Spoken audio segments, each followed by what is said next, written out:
Halo, perkenalkan nama saya Petronella Rini Fani dengan NIM 3122101172, kelas C sore, Prodi Pendidikan Bahasa dan Sastra Indonesia. Mata kuliah Strategi Belajar Mengajar dengan dosen pengampu Bapak Haryadi Magister Pendidikan. Baiklah, di sini saya akan menjelaskan tentang model pembelajaran quantum learning. Mulai dari definisi, karakteristik, kelebihan dan kekurangan, serta langkah-langkah penerapan dari model pembelajaran quantum learning ini. Di sini ada definisi model pembelajaran quantum learning.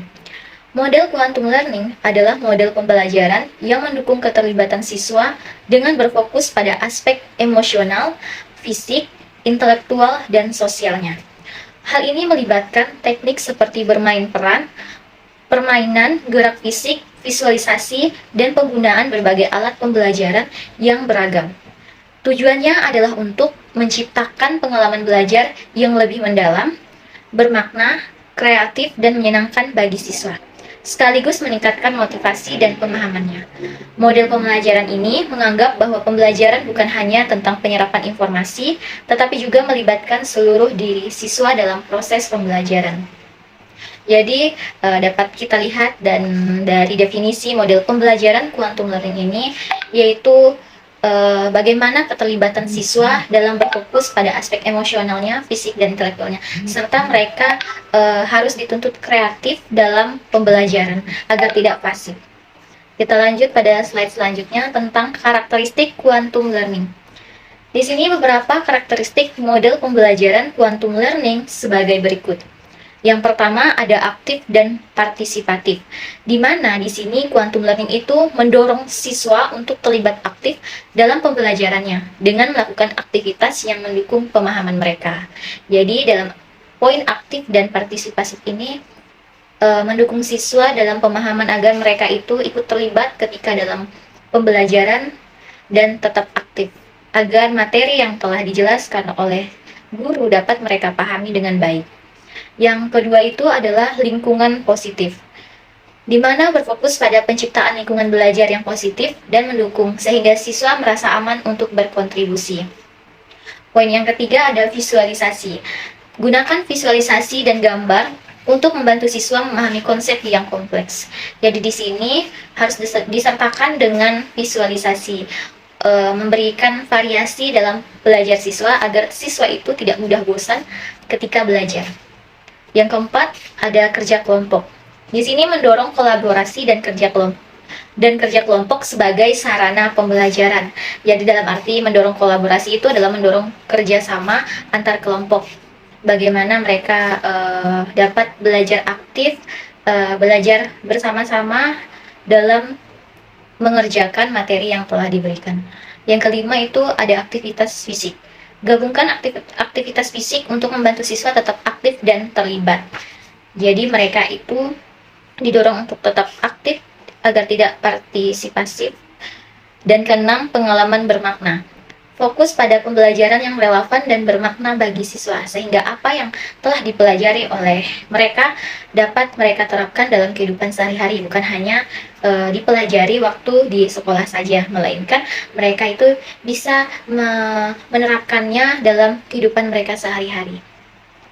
Slide selanjutnya, di sini ada kelebihan dan kekurangan dari model pembelajaran quantum learning ini. Jadi dapat kita lihat, quantum learning itu model pembelajarannya ada juga kelebihan dan kekurangannya.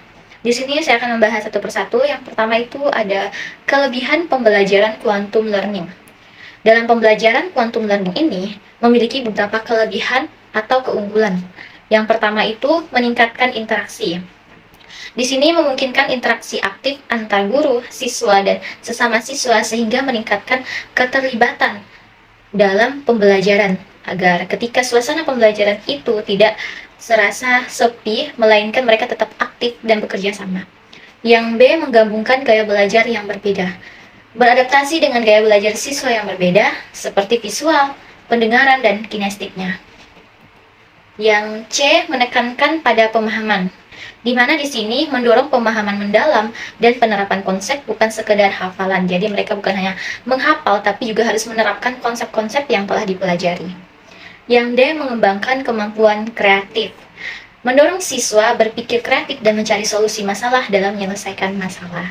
Jadi pada poin D ini mengembangkan kemampuan kreatif siswa dalam berpikir, mencari solusi. Jadi mereka itu bukan hanya dituntut untuk mencari solusi saja, tapi juga harus bisa menyelesaikan masalah yang mereka hadapi gitu, seperti pemecahan masalah materi yang telah diberikan kepada siswa. Slide selanjutnya itu ada kekurangan pembelajaran dari quantum learning ini. Ternyata setelah kita lihat, quantum learning ini model pembelajarannya juga mempunyai kekurangan. Tidak selamanya itu mempunyai kelebihan. Yang selain memiliki kelebihan juga, pembelajaran quantum learning juga memiliki kekurangan. Antara lain, yang A, memerlukan persiapan guru. Guru perlu memahami dan mengimplementasikan dengan jelas dan baik metode ini yang memerlukan waktu dan tenaga atau usaha. Jadi memerlukan kesiapan guru. Yang B, memerlukan lebih banyak waktu.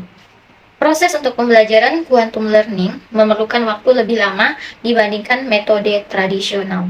Jadi ternyata quantum learning ini model pembelajarannya tidak terlalu efektif juga untuk diterapkan kepada siswa karena memerlukan lebih banyak waktu dan harus memerlukan kesiapan guru dalam penjelasan tentang metode-metode pembelajaran yang pada saat itu akan dilaksanakan.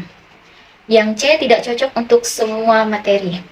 Cara ini tidak cocok untuk topik yang memerlukan banyak hafalan atau materi yang sangat teknisi. Dan D, tidak selalu mudah untuk diukur. Menilai hasil pembelajaran bisa jadi lebih sulit karena penekanannya pada pemahaman daripada penghafalan. Slide selanjutnya ada langkah-langkah dari penerapan model pembelajaran quantum learning ini. Langkah-langkah dari quantum learning dalam pelaksanaan quantum learning harus memiliki langkah-langkah agar proses pembelajaran yang dilakukan berjalan dengan baik, berjalan dengan lancar, dan sesuai dengan apa yang diajarkan oleh guru. Karena kan quantum learning ini harus menerapkan dalam keterlibatan siswa. Jadi quantum learning adalah sebuah model pembelajaran yang berfokus pada pengembangan potensi antar individu dan kreativitas siswa. Berikut beberapa langkah-langkah dalam proses pembelajaran model quantum learning. Yang pertama itu ada persiapan guru. Guru harus mempersiapkan diri dengan baik, termasuk pemahaman yang kuat tentang materi yang akan diajarkan dan keterampilan mengelola kelas. Jadi ketika belajar, siswa itu tidak bosan, gurunya itu harus bisa mempersiapkan terlebih dahulu dengan matang bagaimana cara menguasai kelas, mengelola kelas, agar siswa itu tetap aktif dalam proses pembelajaran. Yang kedua itu ada pengenalan tema atau introducing the theme.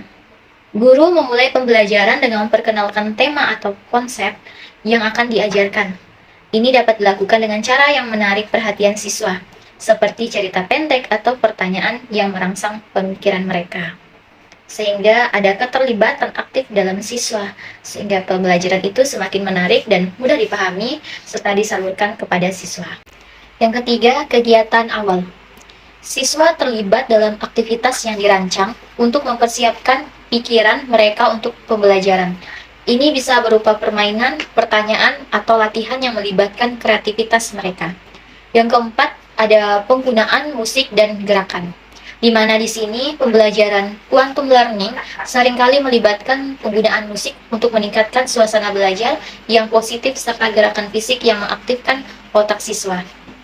Yang kelima, ada pembelajaran aktif. Siswa didorong untuk berpartisipasi aktif dalam proses pembelajaran seperti melalui diskusi, kolaborasi, eksperimen, atau proyek, di mana di sini mereka dituntut untuk saling kerjasama, aktif dalam tugas, proyek, dan eksperimen percobaan. Yang keenam ada refleksi. Siswa mempunyai kesempatan untuk merefleksikan apa yang telah dipelajarinya. Hal ini membantu memperkuat pemahaman mereka agar mereka itu bisa menerapkannya dalam kehidupan sehari-hari mereka. Yang ketujuh ada evaluasi. Guru mengukur pemahaman siswa dengan cara yang sesuai dengan isi pembelajaran. Ini bisa berupa ujian, proyek, atau presentasi. Yang kedelapan itu ada koreksi dan umpan balik. Guru memberikan umpan balik yang konstruktif kepada siswa untuk membantu mereka meningkatkan pemahaman dan keterampilan mereka. Yang kesembilan ada aplikasi pengetahuan. Aplikasi pengetahuan siswa diberi kesempatan untuk menerapkan apa yang telah mereka pelajari dalam situasi dunia nyata. Yang ke-10 ada penguatan positif. Guru memberikan penguatan positif kepada siswa untuk menguatkan perilaku dengan hasil yang baik. Yang ke-11 ada penutup. Pelajaran diakhiri dengan rangkuman dan pemahaman yang jelas tentang apa yang telah dipelajari. Yang ke-12 ada evaluasi pasca belajar. Guru dan siswa melakukan refleksi terhadap pembelajaran, proses pembelajaran, dan hasil yang dicapai. Baiklah, dari pembelajaran quantum learning ini menekankan pentingnya menciptakan lingkungan pembelajaran yang positif, menantang dan berpusat pada siswa, serta keterlibatan siswa dalam pelajaran untuk tetap aktif bukannya pasif. Tujuannya adalah untuk merangsang kreativitas mereka, pemahaman mendalam tentang apa yang telah mereka pelajari, dan pengembangan potensi individu atau siswa. Baiklah, sekian penjelasan model pembelajaran quantum learning.